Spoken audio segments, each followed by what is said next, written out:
Japa syndrome. I sympathize with many Nigerians who cannot travel abroad, Bishop Kukah says. Oh boy. So Bishop Kukah is not supporting the Japa syndrome, even when some people are saying that it is resulting in brain drain and the best of hands in Nigerian labor market is now moving out to abroad for greener pasture. And people are saying that something has to be done to stop it. Meanwhile, many real Nigerians who actually have seen the direction Nigeria is going are busy finding their way out of the country before their destiny is killed and buried. So let's see what Bishop Kukah means by saying that he pitied those who or sympathize with those who cannot travel abroad. It means that Nigeria is gone, there's no hope anymore. That's what it implies.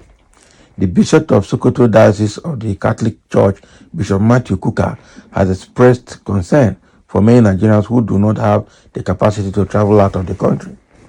Kukah said this while delivering a keynote address at the 3rd Annual National Public Lecture themed The Nigerian Question, Survival of the Federation in the Throes of Increasing Economic Challenges in Yenagoa, Bayelsa State on Friday. Okay, he said Nigerians talk about other countries.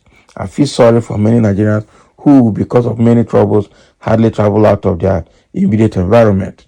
Not to talk about traveling to other parts of Africa or other parts of the world. Though every country has its own problems, the challenges before us in Nigeria is that what do we want, obviously? Can we democratize and develop our nation? It is a very difficult question to answer because what we call the civilized world today is the last 200 years of exploitation of Africa that helped build these nations. So we're imagining it ourselves. Why are we not like other people? We are not like other people because every nation has to find its own navigational truth for development. It is not as if we cannot use democracy to develop Nigeria, but there are certain fundamental things that must be on the ground before people can appreciate democracy. Unless Nigeria settles the issue of bread and butter mentality, the democracy can actually look like a lottery, he said. And that's exactly how it looks like right now. Meanwhile, Kukah said the people responsible for Nigeria's problems are not safe, just like the masses. The good thing about Nigeria is that everybody knows what the problems are, and the people who are responsible for the problems are not also safe. They do not know, they too know, okay? They too do not know peace, he said. Yeah, they don't have peace. The cleric, however, stated that every country in the world also has its own problems, noting that it takes citizens and purposeful leaders to address such problems. That is true, but the Nigerian politicians are the problems of Nigeria, and the purpose they only have is how to loot and not to develop. They will come to the public, come to the media, and speak what people want to hear, but they go back to do something different in their various chambers and offices. That's how bad it is. So they play lip service with Nigerian citizens and go back inwardly to do what they like to do, like what is happening now at National Assembly and the presidency, buying vehicles that worth 160 million naira each for the lawmakers, and then spending 1.5 billion to buy cars and prepare the office of the First Lady, somebody who has no portfolio in Nigerian government. And then the next thing is buying 5 billion naira worth of presidential yacht. Okay, and they're telling us Nigerian Navy want to use it. Does Navy use yacht or they use war ships and gunboats?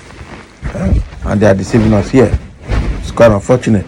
So, but the good thing is that they themselves too, irrespective of how hard-hearted they think they are, they also don't have peace. They will just come with bold face in the public, but when they go back into their houses and offices, they cry. They cry bitterly inside because they know that they don't have peace. They know that people hate them.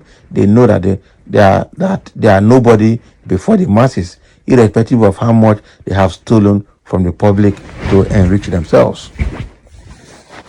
They know they are nobody. Even though they have their sycophants, they know they are nobody. How many are their sycophants? compared to the entire Nigerian populace. There's still nobody. Okay. So somebody is saying here, his lordship 100% right. Exactly. Must all Nigerians travel abroad? Not really. So travel is a form of education. So you go out and see something. That is how it is done. You may not travel. Not everybody will travel to go and live abroad. Some will travel on tourism, see the way things work, do research and come back. So when the country is daily destroyed by its rulers, what else becomes of the citizens? And somebody is replying to this person here and say, which rulers? Did Tinubu destroy you? Can you imagine? This one now has come out now to defend Tinubu. Who is bringing Tinubu into this matter?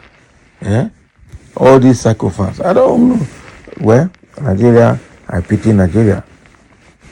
I need your help, please, if you can fly me abroad so that I can look for greener life.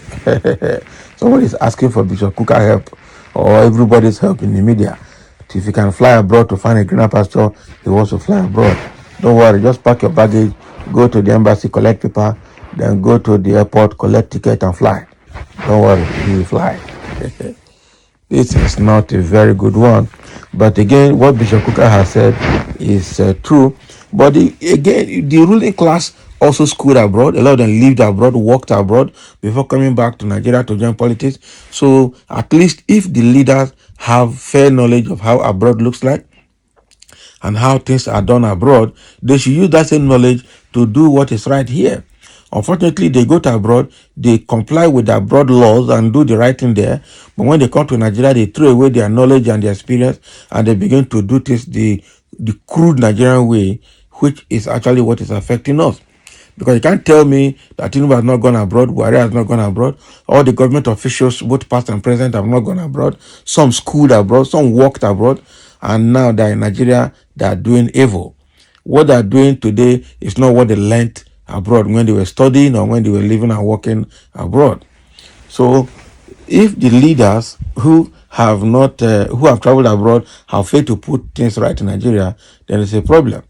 Okay? Then how are we sure that the ones that we are saying they are not able to travel abroad because they don't have what it takes are also going to be good-minded when they travel abroad? Because some of them will travel, either they will run away, they will not come back again, or they will still come back and to do the wrong thing. You can imagine if you are coming in from abroad, let's say you're coming from the US, from UK, Europe, or anywhere, and you are in the plane with Nigerians. While at those airports abroad, they behave very well. But immediately the plane enters Nigerian airspace, something just enter everybody and you see character start changing, behavior start changing. People just throw away that their broad head and brain, that their broad cap, and put on Nigerian cap and Nigerian attire, and they will start behaving differently right inside the plane, even before the plane lands on the tarmac. So that is to tell you that there is something about Nigeria, both physical and spiritually, that has to be changed. Otherwise, Nigeria will continue to be like this. Traveling abroad does not mean anything. It is all about the willpower to do the right thing, whether you have traveled abroad before or not. So thank you for listening, and let's have your comment.